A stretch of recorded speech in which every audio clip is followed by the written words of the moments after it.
नमस्कार मित्र आणि मैत्रिणींनो, तुम्हा सगळ्यांचं स्वागत आहे RNB trader let's grow together या चॅनलवर। मागील भागात आपण कॅन्डल आणि कॅन्डलस्टिक चार्टचे बेसिक पाहिले, जसे की कॅन्डलस्टिक म्हणजे काय, कॅन्डल कशी बनते, चार्ट म्हणजे काय। जर तुम्ही चॅनलवर नवीन असाल तर मी विनंती करते की तुम्ही आधी मागील व्हिडिओ बघा। या व्हिडिओमध्ये शेअर बाजारातील मानसिकता म्हणजे सेंटिमेंट आणि कॅन्डलस्टिक फॉर्मेशन यांच्यातील रिलेशन टॉपिक आपण घेणार आहोत। मागील भागात आपण पाहिले की हिरव्या आणि लाल रंगाच्या कॅन्डल कशा बनतात। आपण एक चार्ट बघूया।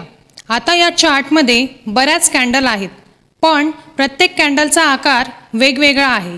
जसे की ही खूप मोठी हिरवी कॅन्डल आहे, तर ही खूप मोठी लाल कॅन्डल आहे, तर ही छोटी हिरवी कॅन्डल आहे आणि ही छोटी लाल कॅन्डल आहे। तर काही कॅन्डल अशा आहेत की ज्यांना फक्त बॉडी आहे, तर काही कॅन्डल अशा आहेत की ज्यांना बॉडीच नाही आहे।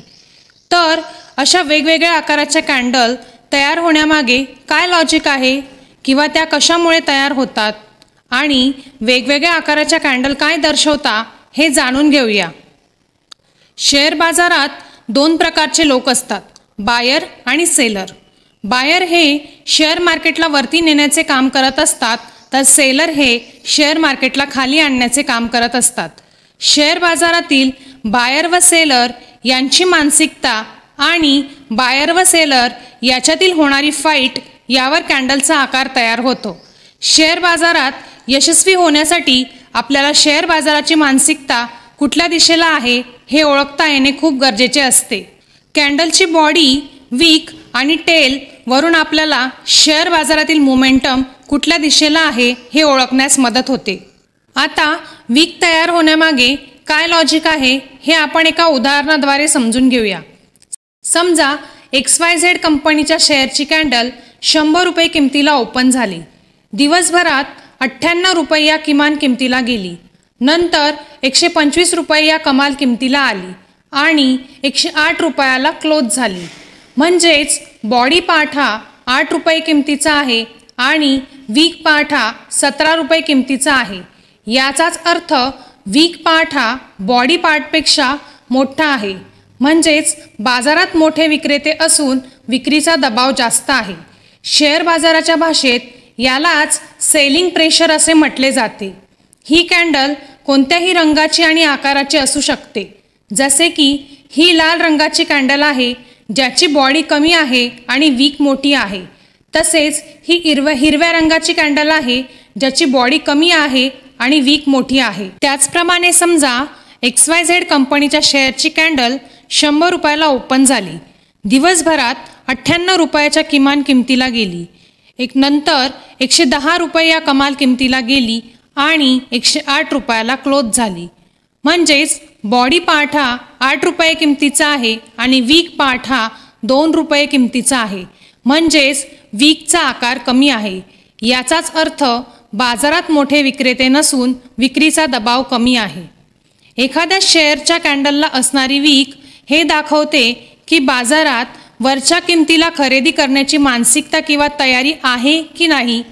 मोठ्या प्रकारची वीक तयार होते म्हणजेच काय, तर शेअरची किंमत वर गेली होती, पण त्या ठिकाणी शेअरची किंमत अवाजवी म्हणजेच ओव्हरप्राइस झाली आणि त्या ठिकाणी सेलर जास्त आल्यामुळे शेअरची किंमत पुन्हा खाली घसरते।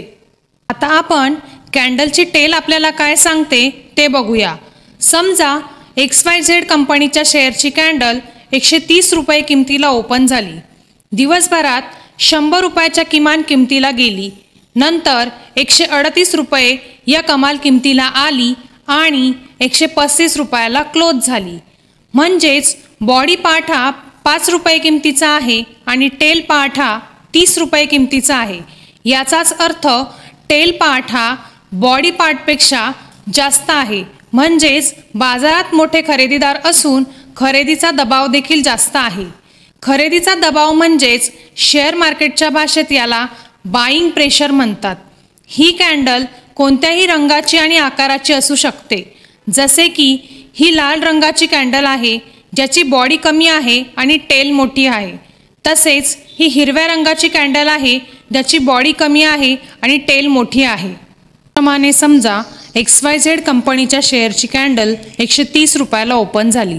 दिवसभरात 132 रुपयाच्या कमाल किमतीला गेली, नंतर 120 रुपये या किमान किमतीला आली आणि 122 रुपयाला क्लोज झाली। म्हणजेच बॉडी पार्ट हा 8 रुपये किमतीचा आहे आणि टेल पार्ट हा 2 रुपये किमतीचा आहे। म्हणजेच टेलचा आकार कमी आहे। याचाच अर्थ बाजारात मोठे खरेदीदार नसून खरेदीचा दबाव कमी आहे। एखाद्या शेअरच्या कॅन्डलला असणारी टेल हे दाखवते की बाजारात खालच्या किमतीला खरेदी करण्याची मानसिकता किंवा तयारी आहे की नाही। मोठ्या आकाराची टेल तयार होते म्हणजेच काय तर शेअरची किंमत खाली घसरली होती, पण शेअरची किंमत ही कमी म्हणजे अंडर प्राइस झाली आणि त्या ठिकाणी बायर जास्त आल्यामुळे शेअरची किंमत वरती जायला सुरुवात होते। टेल आणि वीकचे विश्लेषण जरी योग्य असले तरी तयार होणारी कॅन्डल ही चार्टवर कुठे तयार होते याला फार महत्त्व असून त्यानुसार वीक आणि टेलच्या गुपित अर्थाचा उलगडा करायचा असतो। आता आपण कॅन्डलची बॉडी आपल्याला काय सांगते ते बघूया। समजा XYZ कंपनीच्या शेअरची कॅन्डल 130 रुपये किमतीला ओपन झाली। दिवसभरात 128 रुपयाच्या किमान किमतीला गेली, नंतर 145 रुपये या कमाल किमतीला आली आणि 143 रुपयाला क्लोज झाली। म्हणजेच बॉडीचा आकार हा वीक आणि टेलपेक्षा खूप मोठा आहे।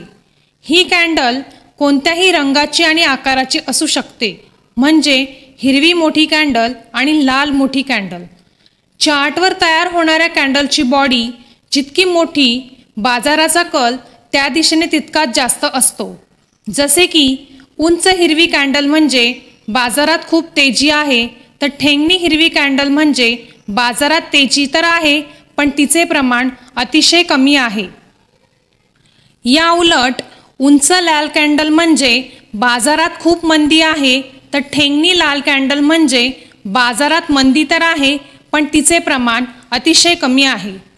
काही कॅन्डल अशा असतात की ज्यांना वीक किंवा टेल नसते, जसे की ही हिरवी कॅन्डल आहे ज्याला वीक नाही आहे। याचाच अर्थ असा की जी कॅन्डलची कमाल किंमत आहे त्याच किमतीला प्राइस क्लोज झाली, म्हणजेच कॅन्डलची कमाल किंमत आणि क्लोजिंग किंमत सारखी आहे। याचाच अर्थ शेअर बाजारात फक्त बायर ॲक्टिव्ह आहेत। तसेच ही लाल कॅन्डल आहे ज्याला टेल नाही आहे।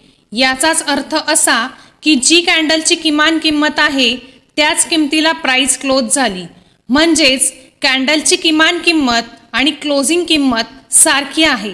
याचाच अर्थ शेअर बाजारात फक्त सेलर ॲक्टिव्ह आहेत। अशा प्रकारे आज आपण शेअर बाजारातील मानसिकतेचा कॅन्डलच्या आकारावर होणारा परिणाम याबद्दल माहिती मिळवली।